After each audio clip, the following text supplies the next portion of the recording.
This little light of mine, I'm gonna let it shine. This little light of mine, I'm gonna let it shine.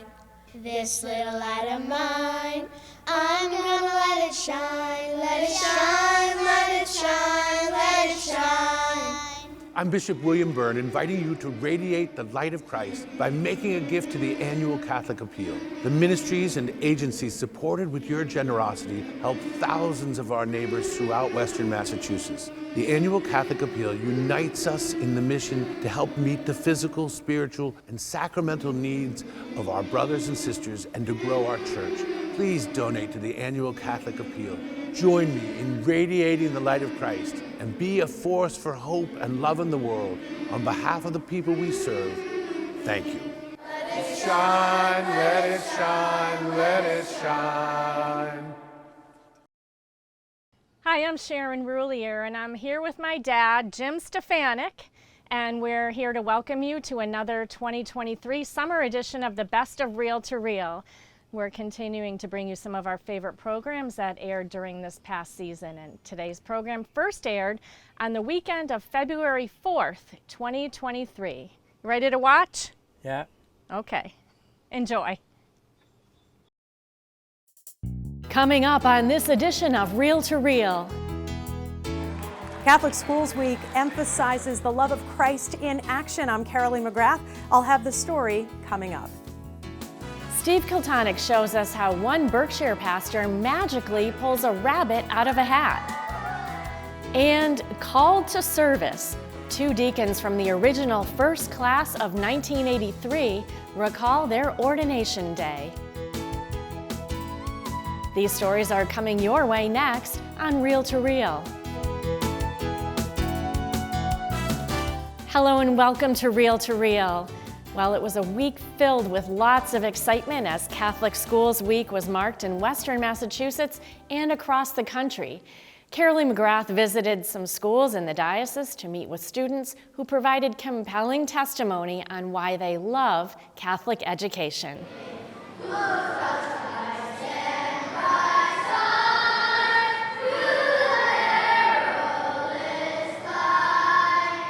Students from St. Stanislaus School in Chicopee led the crowd in the national anthem Saturday night at the sold-out Thunderbirds game at the Mass Mutual Center in Springfield, kicking off Catholic Schools Week. More than 2,000 people from Catholic schools and Catholic parishes were in the stands.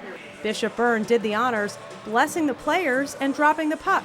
The Thunderbirds also honored first responders at the game and skated past the Belleville Senators with a final score of 6-1.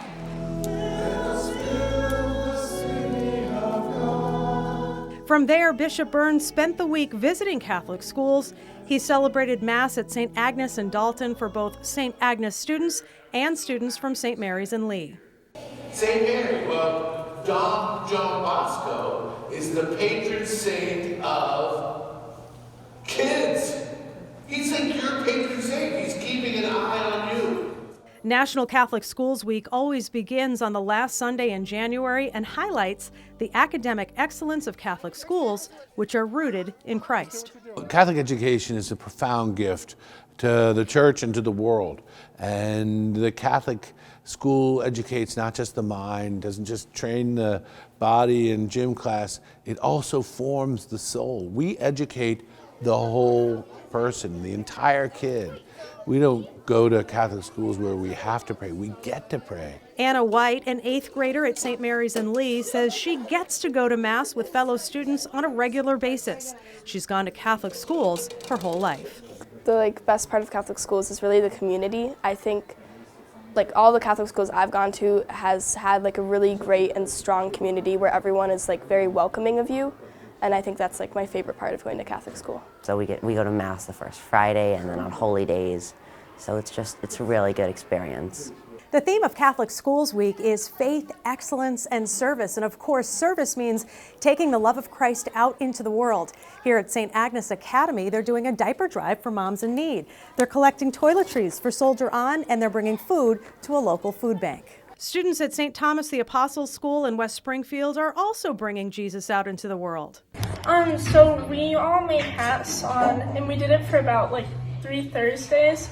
and we wanted to make some for the homeless people and be for community service, and it was just a fun thing to do as a class.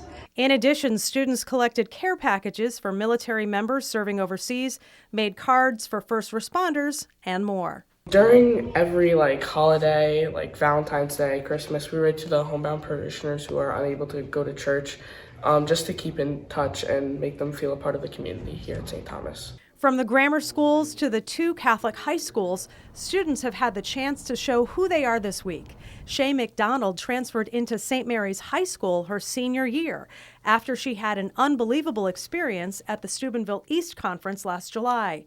She says having Christ in the classroom is a blessing. I went with Blessed Sacrament Church, but we met up with St. Mary's and we kind of did everything that we were doing together. And I went up to the principal and was literally, I said, I want to go here.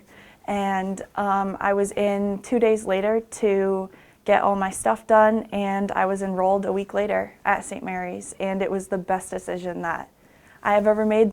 Rob LePage, the Dean of Student Life at St. Mary's and theology teacher, says Catholic schools offer something public schools can't.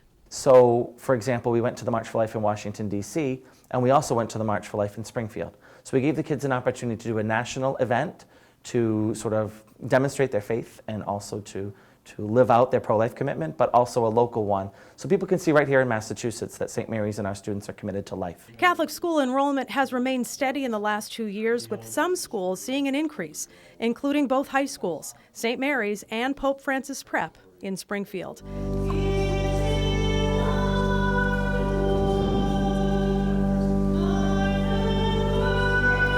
More and more families are discovering the difference. Reporting for Real to Real, I'm Carolee McGrath. And you can see more pictures from Catholic Schools Week on our Facebook page. We are at Catholic Communications.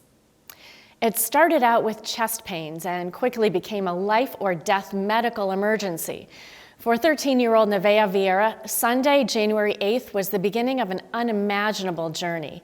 Kathy Harrington reports now on the Mater Dolorosa 7th grader who thankfully is now on the road to recovery. Welcome back, Nevaeh. It's good to have you with us again. Gathering for Mass on this Monday, it's the first day of Catholic Schools Week. Among the students and faculty filling the gym at Mater Dolorosa School in Holyoke is Nevaeh Vieira. It's her first day back to school since the 7th grader suffered 2 cardiac arrests and a stroke on January 8th. I was not feeling well the day it happened because we had an open house to sell our house. And when I went to my friend's house, when I got home, I guess I wasn't feeling good, so I took some medicine for a headache. And according to my mom, she was putting my sister to bed, and I ran in saying I couldn't breathe, and then I passed out. Christina Vieira began CPR on her daughter. When the EMTs arrived, manual ventilation began, but efforts to intubate were unsuccessful. Nevaeh and her mother were airlifted to Boston Children's Hospital, and the 13-year-old was placed into a medically induced coma. And when I woke up, I had short-term memory. The doctor said it would be expected because I suffered from brain damage. It was 2 long days in intensive care before she was moved to another floor. Family, grandparents, and even some friends able to visit. Her mother says Nevaeh is now on blood thinners, but reports there is no scarring to her heart and lungs. However, the MRI shows there are 4 small spots on her brain from the stroke. I could walk, but I needed to work on it because my balance was off. My right side is weaker than my left, and so I'm going to be seeing a physical therapist and a neurologist for the brain damage I suffered. This is a family. It's also part of a larger community. She suffered her cardiac event on a Sunday, I believe a Sunday evening, January 8th, and by the time I was coming into school early Monday morning, I was getting texts and emails from teachers here who have other connections with families that this happened to Nevaeh. Our school derives its strength from each of us, and the school community turned to our Holy Mother to intercede on behalf of Nevaeh, praying the Rosary as a community. Seeking a way to help the Vieira family, the school came together to raise money. Mitch Kojal is one of Nevaeh's teachers. Mater Dei Rosa School is a family. And I'm not just saying this. I mean, when you come here, the teachers know all the kids know all the teachers. I mean, it's nothing like you've ever seen before. When you talk about MD Strong, this is what we're talking about. For 2 days, students paid $1 to dress down to help Nevaeh, who is an athlete, a competitive swimmer, and a Taekwondo high purple belt, and is called a model student. She is the kind of student that every teacher would like to fill their room with. She listens, she's quiet, and Nevaeh does a lot of trying to help other people, whether it's like academically or if there's like a spat between, she likes to intermediate, you know. She's very good at that, she really is. So she's one of the best. As the teachers keep an eye on Nevaeh on her first day back, the Mater Dei Rosa community again unites.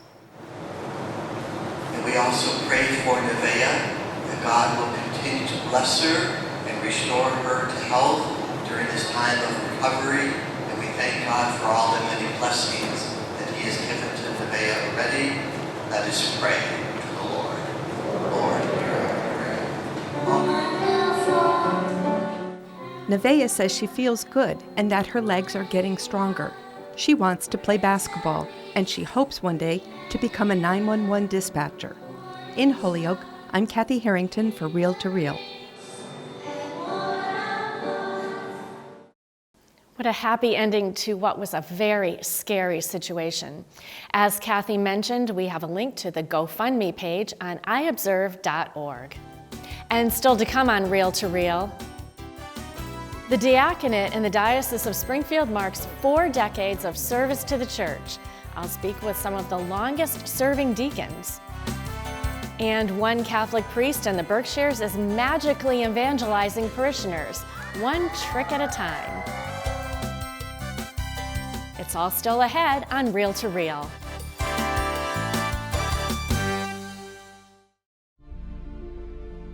On our life's journey, as we seek purpose and connection, we are called to place our faith and trust in something greater than our own understanding.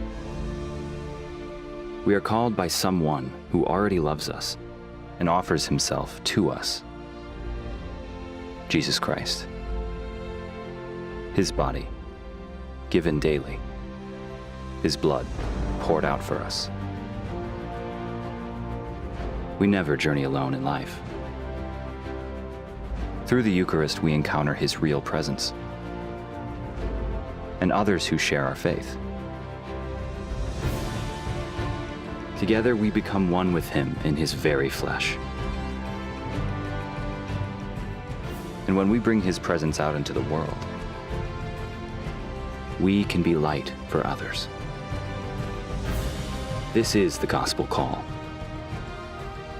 to make disciples of all nations, laying down our lives for others. The time is now to unite our hearts with His for the life of the world.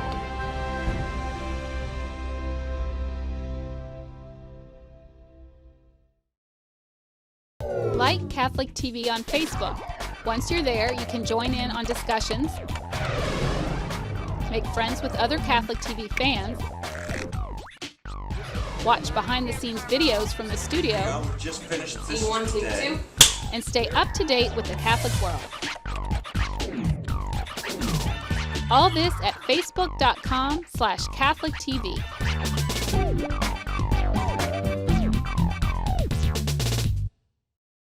Well, we're certainly in the dog days of August right now, but I think you've experienced hotter in your life, haven't you? Yes, when I was on a destroyer in the Navy, we visited 16 countries. One of them was Panama.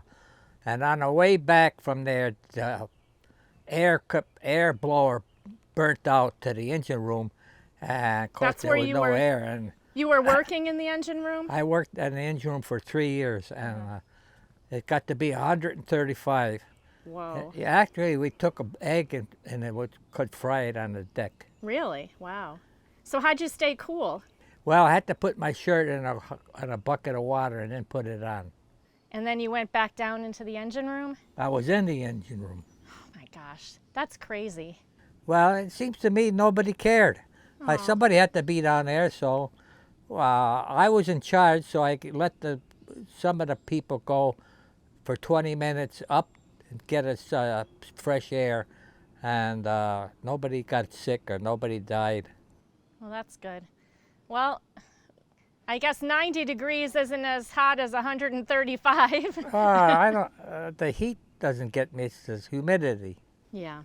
So when I was a youngster, we lived in a tenement or a apartment, and there was no air conditioning, there was no fans, and everybody came out of their house like about 9 o'clock at night and sat on a stoop, and we all talked about the events of the day. And then we went in at about 1 o'clock in the morning and was able to cool off and sleep. Good old days.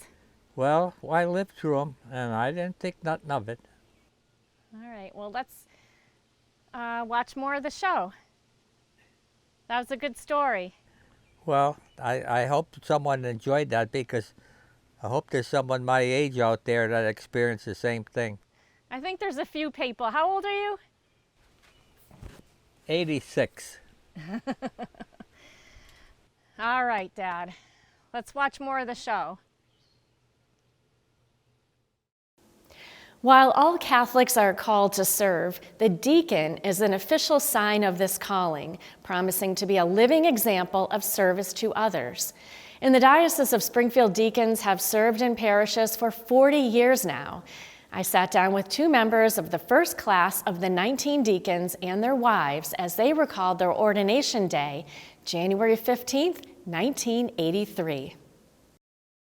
Remember the ordination day? All that snow? Oh yeah, and wind. The wind was terrible. During a blizzard on that 15th day of January 1983, history was made when 19 deacons were ordained by Springfield Bishop Joseph McGuire. Deacon Jim Hager, a retired deacon who served 31 years at Sacred Heart Church in Pittsfield, was one of the 19 that day. He and his wife, Pat, rented a van to bring the whole family to St. Michael's Cathedral in Springfield. Deacon Lucian Miller, who served for many years at the Newman Center at UMass, is also a member of the class of 1983. He and his wife, Bonnie, recalled the ordination day. It was Martin Luther King Day, and it was a great Christian saint and prophet, and my gosh, what a day to be ordained. A vocation inspired by a love for the Eucharist. As a matter of fact, I wanted to be a deacon before the diaconate program even started, and I do not know why, except now, in retrospect, what I feel was I wanted to be closer to the Eucharist. While raising 4 young children and working a full-time job, Deacon Hager first served in Sheffield and then Sacred Heart Church in Pittsfield. When he was first assigned to Sacred Heart, I'm going to cry here, he was giving a homily on Right to Life Sunday, and it was the first time, I don't have a tissue, it was the first time the congregation had heard a man talk about the birth of his children from the pulpit, and it was so moving.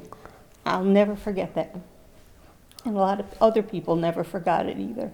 Now suffering from mild cognitive impairment, Deacon Hager's memory may be diminished, but he for sure remembers the baptisms.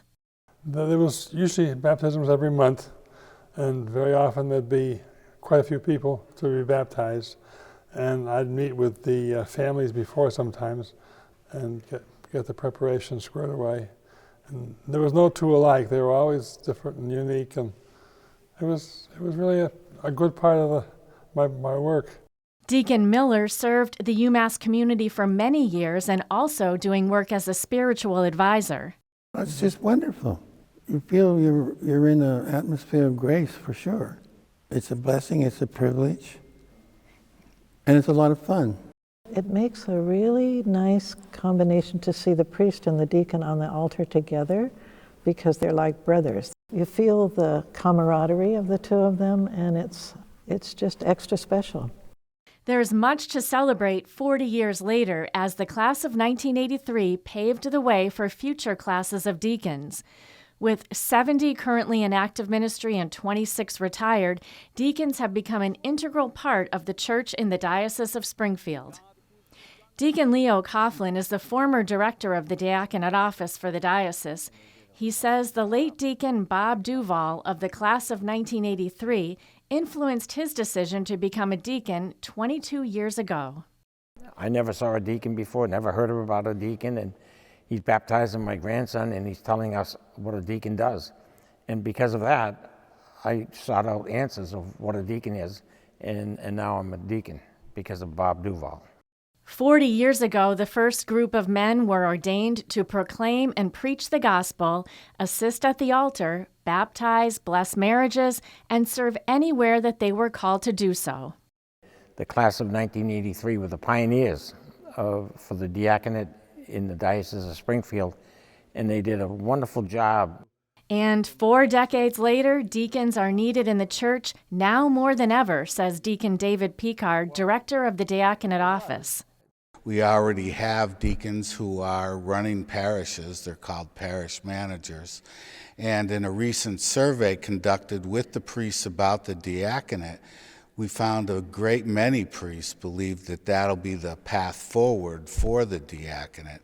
All in the Diocese of Springfield send their heartfelt thanks to those pioneers whose path has been faithfully followed. The diaconate has certainly been a blessing to our diocese. Finally, as we close out Catholic Schools Week, we return now to the Berkshires. I'm willing to bet that no other priest in Western Massachusetts has quite the hobby that Father Chris Malatesta does. When he's not on the altar at Mass in Dalton, the St. Agnes pastor can be found performing magic tricks and uttering abracadabra. Steve Kiltonic has the story of Father Malatesta's alter ego, Father Chris Angel. The man under the cape is none other than Father Chris Malatesta, the pastor of St. Agnes in Dalton. On this day, Father Malatesta is putting his priestly duties aside to be transformed into Father Chris Angel, his stage name for performing some good old-time magic. Father Chris has been creating magic for a number of years now for select audiences. At St. Agnes Church, Father Chris is performing his magic show at the request of the Kindness Kids, a group of 7th graders who spread kindness in the community by performing acts of charity. One of the kids has a friend who was very sick. He just got diagnosed with cancer, so we thought that we would bring him some Christmas story and do a magic show for him. So I thought it was a great idea, and in the midst of it, I thought it was that we could produce that for him, but also be able to entertain the kids at the school as well, as the audience. It's always easier to do magic in front of a live audience. 1, 2, 3.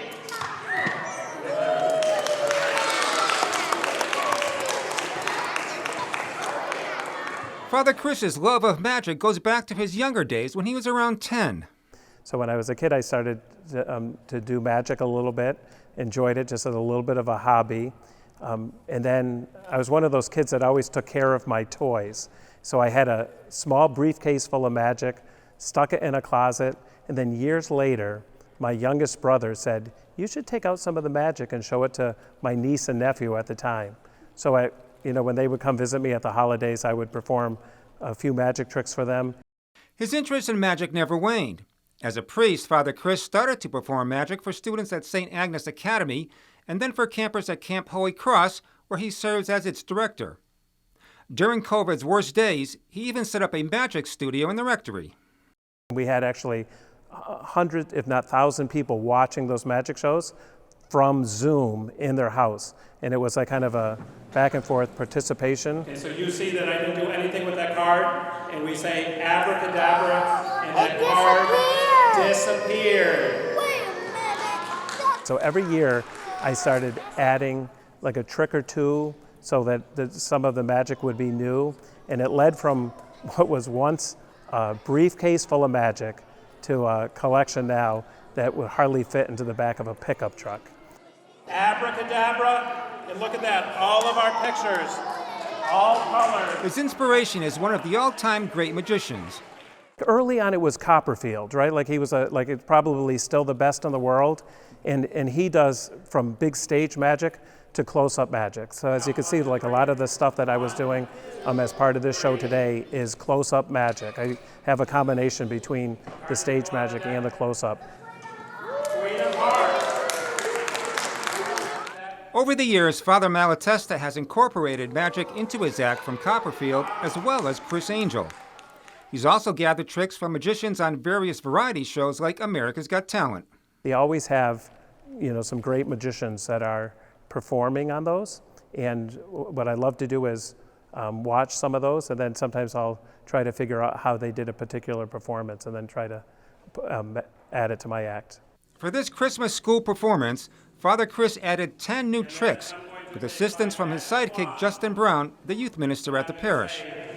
Abracadabra. And I am going to... Was the first time I ever performed with live animal before, to be able to make a real rabbit appear, and obviously it's one of the now crowd favorites.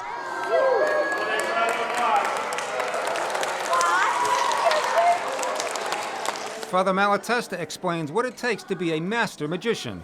So I think that the real trick to being a good magician is not, falling into the trap of, telling somebody, because not only does it spoil it when I do magic, but even some of the professionals, so then the awe isn't there. His reasons for performing magic are simple.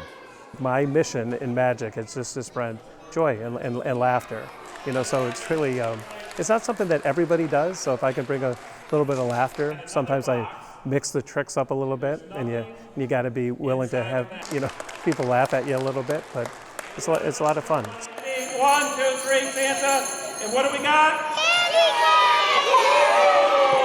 Through magic, Father Criss also gives youth a chance to see that priests are more than just the person they see at Mass every Sunday. Can you say the magic word? I try to do a lot of youth ministry and stuff, so the kids know that I can have some fun with them. But the primary place they see me is on the altar, where I am super serious at prayer, and so to give this a little glimpse of the other side of it, to show that a priest is a human being, I think there's a lot of value in that. Reach into my hat. There it is in my hat. As for the future, Father Criss would like to take his magic show on the road. Over the next year, hope to possibly do 10 shows around the diocese with the hope that we can maybe raise $10,000 for Camp Holy Cross. In 2023, be on the lookout for the traveling Father Criss Angel Magic Act, coming soon to a town near you. For Reel to Reel, I'm Steve Kiltonic. And for this week, that's Reel to Reel. Thanks so much for watching, and be sure to follow the latest news of the Catholic Church, both here in the Diocese of Springfield and around the world on our news and information site, iobserve.org. Also, we are on Facebook at Catholic Communications. And what do you think? We'll see him right back here next week? Yes, we will. And on some of our best episodes we're going to watch, We've right? got a few more left that's being worked on. Okay. And what is Reel to Reel? The window of world around you. Wow, good job. All right, we'll see you then.